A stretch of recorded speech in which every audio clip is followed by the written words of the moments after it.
Hello students, 12th class के students से कुछ बात करने के लिए आपके सामने हूँ। 3 यूनिट्स हम कंप्लीट कर चुके हैं। Electro general principle of surface chemistry, right. कुछ स्टूडेंट को लग रहा है कि सर इलेक्ट्रो भूल गए, जनरल प्रिंसिपल थोड़ी थोड़ी याद है, सरफेस ठीक ठाक याद है, सबसे लास्ट में हुई थी। तो पहली चीज़, ये तुम्हारे साथ नहीं हुआ, हर 12th क्लास पढ़ने वाले स्टूडेंट की यही कहानी है कि जो यूनिट उसको 4 यूनिट पहले पढ़ाई गई थी वो सभी स्टूडेंट भूल जाते हैं, राइट। तो अब बात है कि सर भूल गए तो बड़ी समस्या है, ये कोई समस्या नहीं है। आपको पढ़ाते समय अगर वो यूनिट 70 to 80% और इवन 90% तक समझ में आ गई थी तो आप लोग बिल्कुल राइट ट्रैक पे हो। आपकी प्रिपरेशन एवरेज नहीं, एक्सीलेंट प्रिपरेशन है। पढ़ाते समय आपको 70 to 80% समझ में आ गया था और जितने भी टेस्ट आप लोगों के लिए गए थे, क्योंकि वो घुमा फिरा के नहीं लिए गए थे, उसमें आप ज़्यादातर क्वेश्चन कवर कर पा रहे थे कि सर हाँ क्वेश्चन समझ में आ गया, कर पा रहे हैं हम क्वेश्चन को, तो फिर आप राइट ट्रैक पे हो। क्लियर है चीज़। दूसरी चीज़, आप सभी स्टूडेंट ये समझें कि इलेक्ट्रो भूल गए नहीं भूल गए कोई इशू नहीं है, ये भूल गए नहीं, या पी ब्लॉक हम लोगों ने क्लासरूम में पढ़ा था वो तुम्हें अभी याद है या नहीं है, वो भी इशू नहीं है हमारे लिए।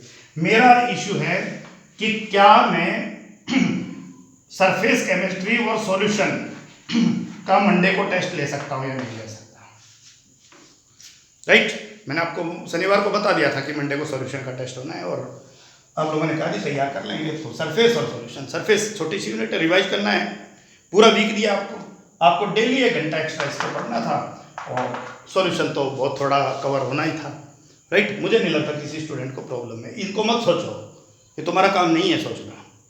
उसके बाद नेक्स्ट वीक के अंदर हम लोग सॉल्यूशन के साथ जनरल प्रिंसिपल को उठाएंगे। आप जनरल प्रिंसिपल को रिवाइज कीजिए धीरे धीरे। जब जनरल प्रिंसिपल को रिवाइज करोगे तो उसकी भी रिवीजन हो जाएगा, उसकी चीज़ें भी आप लोगों को याद आ जाएगी, ये सब याद आ जाएगा आप लोगों को, चिंता ना करें। फिर आपका अगला यूनिट जो सॉल्यूशन कवर हो जाएगा लगभग, इलेक्ट्रो को उठाएंगे हम। जितना सफिशिएंट टाइम इलेक्ट्रो के लिए चाहिए उतना आपको दे दिया जाएगा।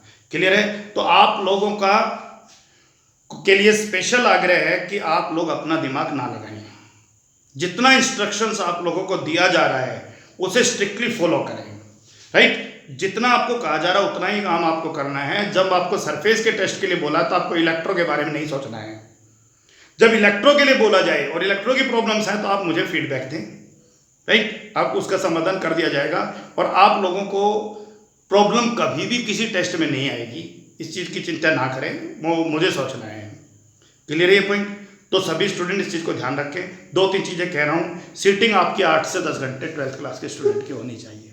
अगर नहीं हो पा रही है ना भाई, तो फिर जो कमिटमेंट आप लोगों ने किया था ना कि सर टॉप करेंगे, फला करेंगे, ढिमका करेंगे, उसको भूल जाइए, ठीक है। फिर मार्क्स तो आ जाएंगे लेकिन वो मज़ा नहीं आएगा। आप एक बात सोचना, मैंने पहले भी बता दिया था, 95 में मज़ा नहीं आता है, मज़ा 99 में ही आता है, 100 में ही आता है। तब आप सोच लीजिए, ठीक है। अगर आप केमिस्ट्री में 99 और 100 लेते हो ना तो आप डिस्ट्रिक्ट में टॉप में 3, 4, 5 में होगे। आप 95 लेते हो ना तो आप 1000 में होगे, ये फर्क है, राइट। तो अब आप सोच लीजिए कि तुम्हें क्या करना है क्या नहीं करना। और मैं तो तुमसे समय मांग रहा हूँ भाई, 99 100 तो मुझसे ले लेना आप। ऐसा कभी हो ही नहीं सकता कि आप समय दो और आप लोगों को वो अचीवमेंट ना मिले। बात मार्क्स की नहीं है, बात एक्यूरेसी की है, समझ रहे हो ना। मार्क्स मैटर नहीं करता है, ये हम क्लास में हमेशा बताते हैं कि 95 में आ गया तो कोई कमज़ोर हो जाओगे, लेकिन जीवन में कोई काम करो तो उसको एक्यूरेसी से करना सीखो ना, कि सर हाँ कोशिश है हमारी, परफेक्ट करेंगे, मेहनत करेंगे, कमियां नहीं रहेंगी हमारे अंदर, ठीक है। अपने आप को मजबूत करो। दूसरा, मुझे लग रहा है कि आप लोग बहुत सारा समय दोस्तों के साथ व्हाट्सएप पे भी बातें करने में लगा रहे हो, पेरेंट्स की इजाज़त के बगैर। आपके पेरेंट्स को नहीं पता कि आप आपस में एक दूसरे के साथ व्हाट्सएप पे बात कर रहे हो, ये बहुत गलत बात है, राइट। आप लोगों को जो फ़ोन दिया गया है, मोबाइल, वो केवल स्टडी के लिए दिया गया है। आप एक दूसरे से किसी से भी कम्युनिकेशन ना रखें, और अगर कम्युनिकेट कर रहे हो तो आप अपने पेरेंट्स को बताइए, इसमें बुराई नहीं है, लेकिन ये एक हैबिट बन जाएगा।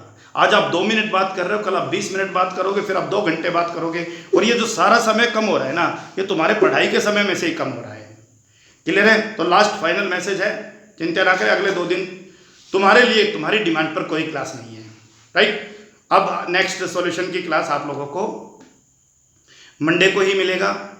ठीक है। और आपका मंडे को टेस्ट भी होगा, एक छोटा टेस्ट होगा 30 मिनट्स का, उसके बाद आपकी 1 घंटे की 45-50 मिनट की क्लास होगी, आप अपने टॉपिक्स को पढ़िएगा। क्लियर है चीज़? ठीक है। थोड़ा सा मैं असाइनमेंट भेजूंगा कल, आप क्यों हेनरी लॉ कर रहे थे उसके कुछ छोटे छोटे न्यूमेरिकल्स सब आप लोग कर लीजिएगा, राइट। उनको मैं हिंट्स भेज दूंगा आप लोगों के लिए, फिर हम आगे शुरू कर देंगे। क्लियर है? तो 2-3 चीज़ें क्लियर कीजिए। डे टू डे जो भी काम आपको दिया जा रहा है उसी पे काम करोगे, उस पर कोई परेशानी आपको नहीं होनी चाहिए। पीछे की किसी यूनिट को कभी भी बिना कहे रिवाइज नहीं करोगे जब तक आपको नहीं कहा जाए, राइट। वो मेरा काम है। जिस दिन मैं आप लोगों को टेस्ट के लिए बोलूं, चाहे पूरी क्लास मुझे ये कह देना कि सर ये यूनिट नहीं आती है, मैं दोबारा पढ़ा दूंगा, लेकिन अननेसेसरी अपना प्लान मत कीजिए, क्योंकि मैं सरफेस तैयार करा रहा हूं, आप इलेक्ट्रो की चिंता कर रहे हो, आप इलेक्ट्रो पे लगे हुए हो, ना सरफेस तैयार हुआ ना इलेक्ट्रो हुआ, तो फिर तो बात वो तो प्रॉब्लम बढ़ा दी भाई तुमने, अपनी भी बढ़ा दी, मेरी भी बढ़ा दी। कम से कम मैं इस चीज़ से तो चिंतित नहीं होना कि सरफेस में प्रॉब्लम नहीं है। क्लियर हो गया? तो इलेक्ट्रो भी सरफेस भी सभी यूनिट्स आपके अच्छी तैयार होंगी। तो 2-3 चीज़ें क्लियर हैं। टाइमिंग बहुत इंपॉर्टेंट है। अननेसेसरी दोस्तों के साथ व्हाट्सएप को का मिसयूज नहीं करना है आप लोगों को, और डे टू डे यूनिट पे काम करना है। डे टू डे जो आपको होमवर्क दिया जाए नेक्स्ट मंडे के लिए बेस्ट ऑफ लक। सभी स्टूडेंट बहुत अच्छा करें, सरफेस को अच्छा तैयार करें, सॉल्यूशन हेनरीज लॉ तक कंप्लीट हो जाएगा, वहाँ तक अच्छा करें, उसके बाद कर लेंगे हम लोग अपनी स्पीड से बहुत अच्छे चल रहे हैं। क्लियर हो गया? हमारा सिलेबस बहुत स्मूथ चल रहा है, बिल्कुल भी चिंता ना करें। क्लियर है? जो चीज़ मेरे दिमाग में है बस मुझे उस प्लान्स के ऊपर चलने दो, और आप लोग बस स्ट्रिक्टली उसे फॉलो करते रहो। क्लियर है? और अच्छे से रहो, अच्छा खाओ, अच्छा पियो, मोटे होके आना, बिल्कुल सबका वजन 10-10 किलो बढ़ जाना चाहिए। ठीक है? थोड़ा व्यायाम किया करो, सुबह जल्दी उठा करो। कुछ खबर मिल रही है कि कई स्टूडेंट 9 बजे तक सोते हैं, ये हैबिट्स तुम्हारे लिए नुकसान करेगी। Early in the morning at least 5 AM उठ जाओ, थोड़ा बहुत जॉगिंग करो, व्यायाम करो, राइट, और उसके बाद आप अपनी पढ़ाई करो। Okay, that's all for today.